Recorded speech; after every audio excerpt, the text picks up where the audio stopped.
Thank you, Professor Abdulghaffar. Very kind of you. Uh, Thank you all for coming this Friday morning. It's always difficult to come on Fridays. Uh, my talk is actually going to be quite different, and I'm going to talk about a simple problem that is usually overlooked.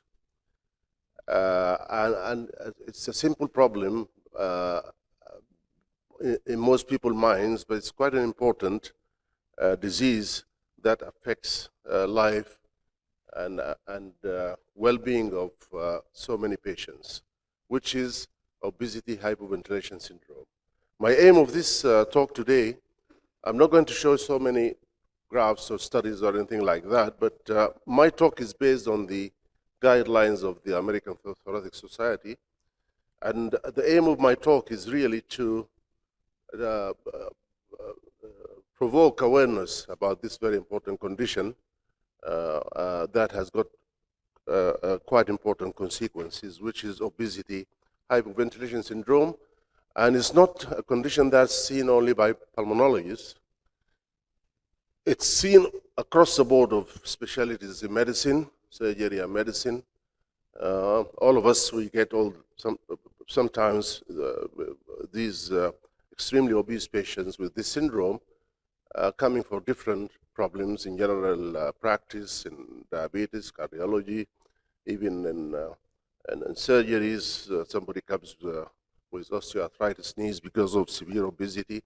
And we tend to treat the condition, whether it's diabetes, comorbidity, or hypertension, or treat the knees without really assessing the problem itself, which is the obesity hypoventilation syndrome. So now the first picture that was shown, that I show you, was of Mr. Pickwick, and that was from the Pickwickian series, the book by Charles Dickens in the late 19th century, who described a very fat man who is affluent, who drinks a lot of alcohol and smokes. And this picture is the modern Pickwick, and we call this syndrome obesity hypoventilation syndrome, Pickwickian syndrome, referring to the Charles Dickens stories. Now, what is obesity hypoventilation syndrome? First of all, it is, I'm not talking about obstructive sleep apnea here, because obstructive sleep apnea has got a certain definition, which it is a sleep-related respiratory disease and characterized by repeated temporary cessations of breathing with an apnea-hypopnea index of more than 5, narrowing or closure of the upper airways during sleep, and they usually have deprived healthy sleep and excessive daytime sleepiness, according to the Epworth score. Obesity hypoventilation syndrome is different. Here, the main factors are obesity, and the BMI is usually more or equal 30 kilogram to the power minus 2. They also have chronic hypoventilation, which presents with daytime, that's to say awake, when the patient is awake, hypercapnia, high CO2, when the CO2 usually is equal or more than 45 millimeters of mercury, or 6 kilopascals, and they also have hypoxia, PaO2 less than 70 or 9.3 kilopascal. The third characteristic of this condition is that they have 90% of them may have sleep-related or sleep-disordered breathing. So 90% of these cases will have obstructive sleep apnea. All this in the absence of other disorders causing alveolar hyperventilation. Yani, you have to rule out significant obstructive airways disease, COPD, significant interstitial lung disease, neuromuscular diseases, chest wall abnormalities, severe hypothyroidism. So this is the definition of obstructive of obesity hypoventilation syndrome, and as you can see, it's quite different from obstructive sleep apnea. Now, The prevalence of this condition in the general population, i.e. obese and non-obese, is between 0.15 to 0.3%. So it's not really uncommon, and it's not very common, but it's not uncommon as well. In middle-aged men and women, it goes up to 4% and 2%. So, yeah, and it's twice as common in middle-aged men than in women. And in the obese population, it goes up to between 19 to 31%. In the population with obstructive sleep apnea, the patients with obstructive sleep apnea and OHS, is between 9 and 20% of these patients with obstructive sleep apnea will have obesity hypoventilation syndrome. So it's really not uncommon, and we see it routinely in our practices. People come in, and we can look at him, and we know, well, he's morbidly obese, he doesn't look well, he seems to be a little bit cyanosed, but we've got a primary problem to care about. We probably forget about the whole picture that is in front of us, and the patient goes out with good knees, but with a more serious condition that has not been treated. The pathophysiology of this condition all depends on obesity, and obesity causes four things. First of all, it's an impaired respiratory mechanics in general. There is usually a fall in lung compliance, a fall in expiratory reserve volume, and functional residual capacity. And that's easy to explain, because with the big tummy, diaphragm is pushed up, livers are splinted, and they really can't open up completely. So you will have this reduced expiratory reserve volume and functional residual capacity. And also they have a restrictive type of ventilation perfusion mismatch, again because of the lower bases usually. They've got a blood supply without air supply.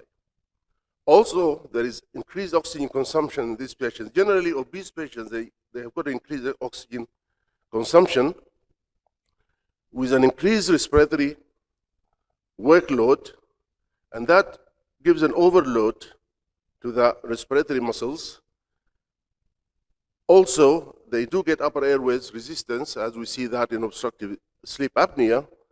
And the fourth item in the pathophysiology is a hormone called leptin. They do have increased leptin levels. Leptin is a hormone. I'll talk about that in a minute. But there is a leptin resistance, which decreases in central CO2, would result in a decrease in central CO2 response.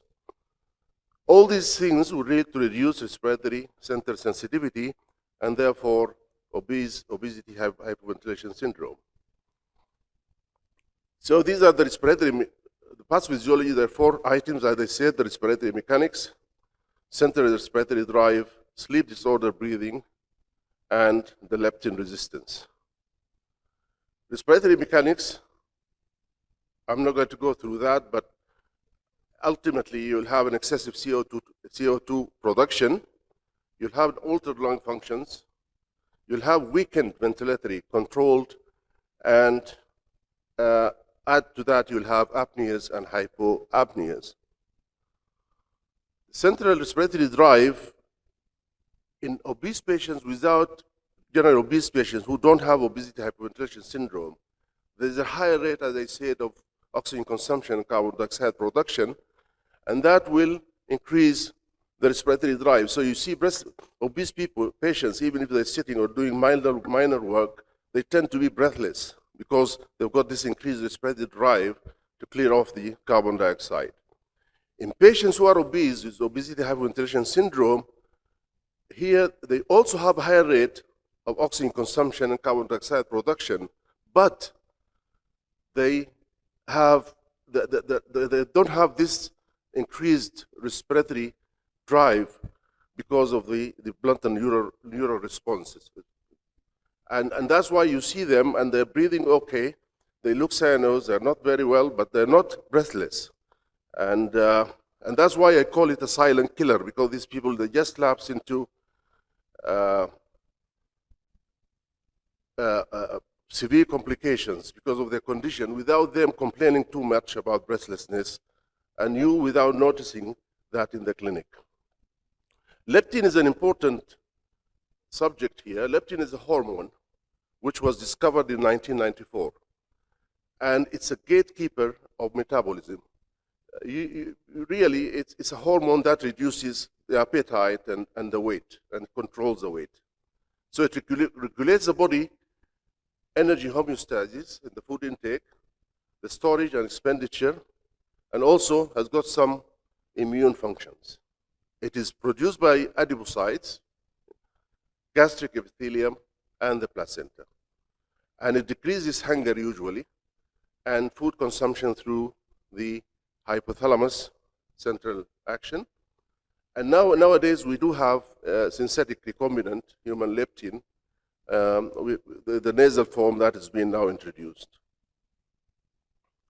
So again, I mean, that just summarizes what I've said, obesity and its relationship to the obesity hypoventilation syndrome.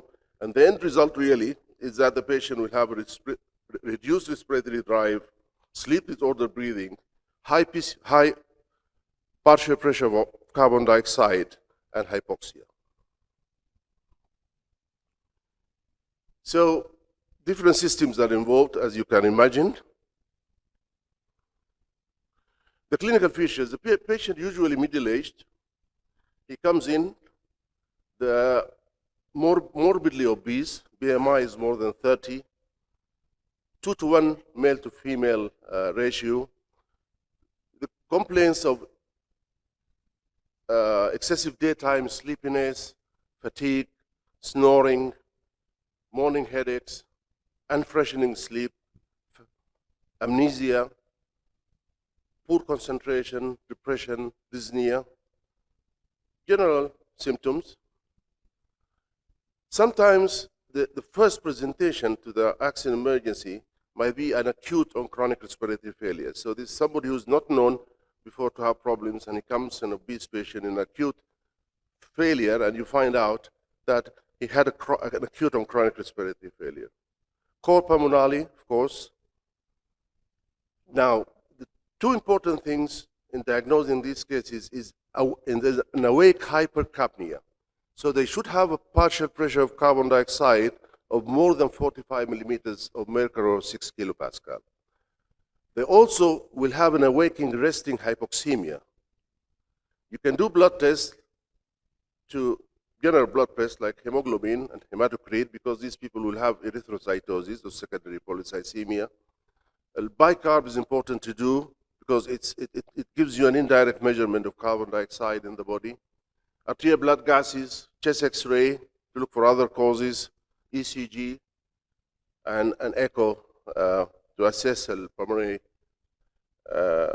artery pressure.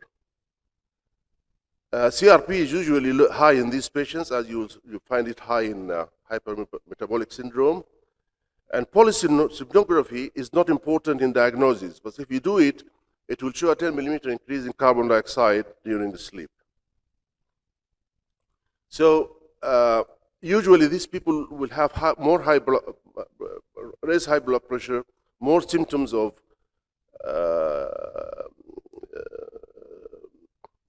daytime sleepiness, more carbonate, less function tests, and less saturation than you find in the people with obstructive sleep apnea.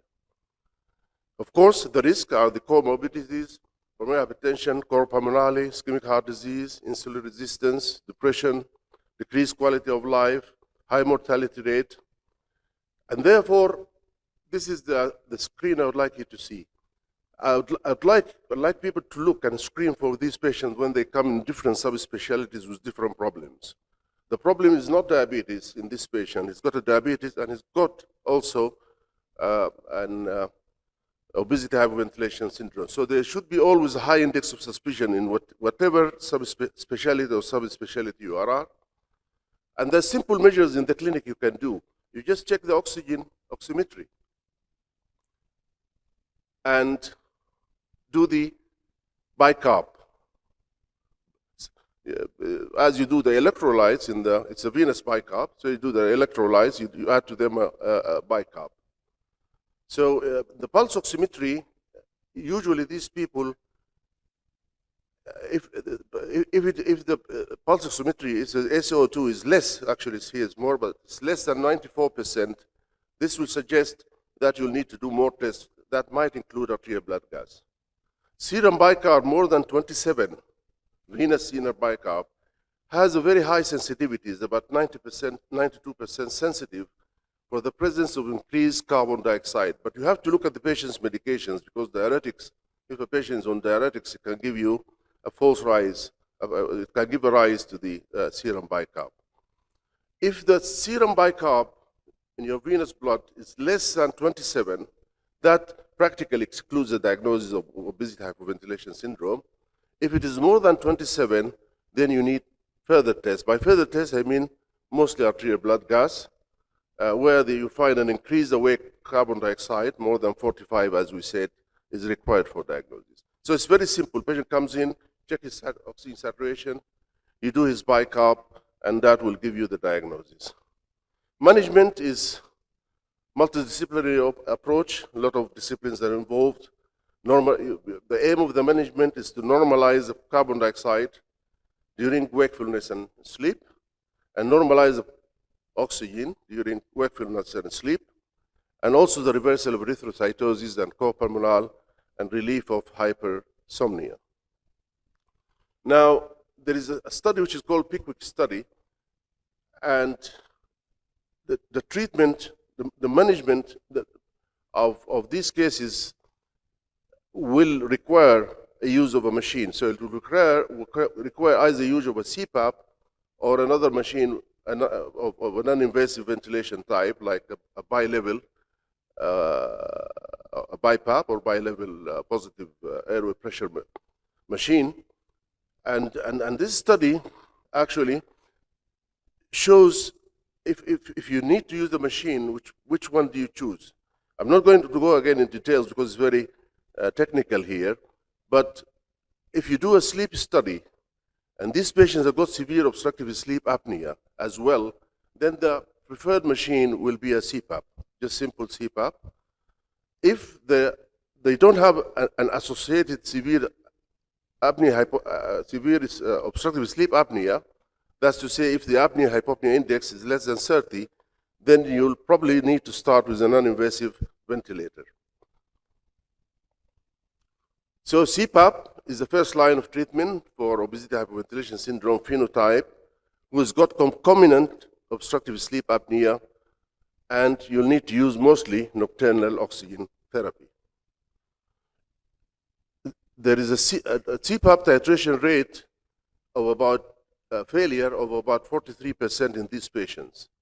And this is always a difficulty, because then you need to go on to other modes of treatment, or you can combine other modes of treatment. Weight reduction is very important, but the patient has to reduce between 25 to 30% of his diet. That's quite a significant weight loss.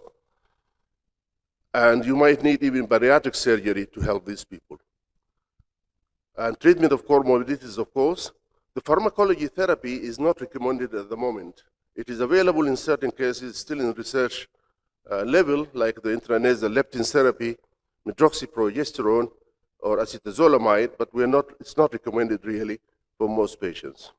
Some of the patients you need, if they fail all these treatments, you need to do a tracheostomy with or without nocturnal mechanical ventilation, and of course rehabilitation. So in summary, this condition has got an increased prevalence. It's being quite frequently underdiagnosed or misdiagnosed. We see a lot of diagnoses as COPD, bronchial asthma, COPD, even in patients who are not smokers have been made. So it's quite often misdiagnosed. Undertreated obesity hypoventilation syndrome significantly increases the risk of morbidity and mortality, and is significantly related to the quality of life and morbidities. Early diagnosis and treatment is important. Multidisciplinary approach focusing on nocturnal resolution of sleep disorder, breathing, weight loss, and increasing physical activity. So that's the message. Patients, when he comes in, look at him. If he's overweight, his BMI is more than 30, And then the index of suspicion should be raised. Do the oximetry, oxygen saturation, do the bicarb, very simple test, and that will give you the diagnosis, and then you'll start the proper management. Thank you.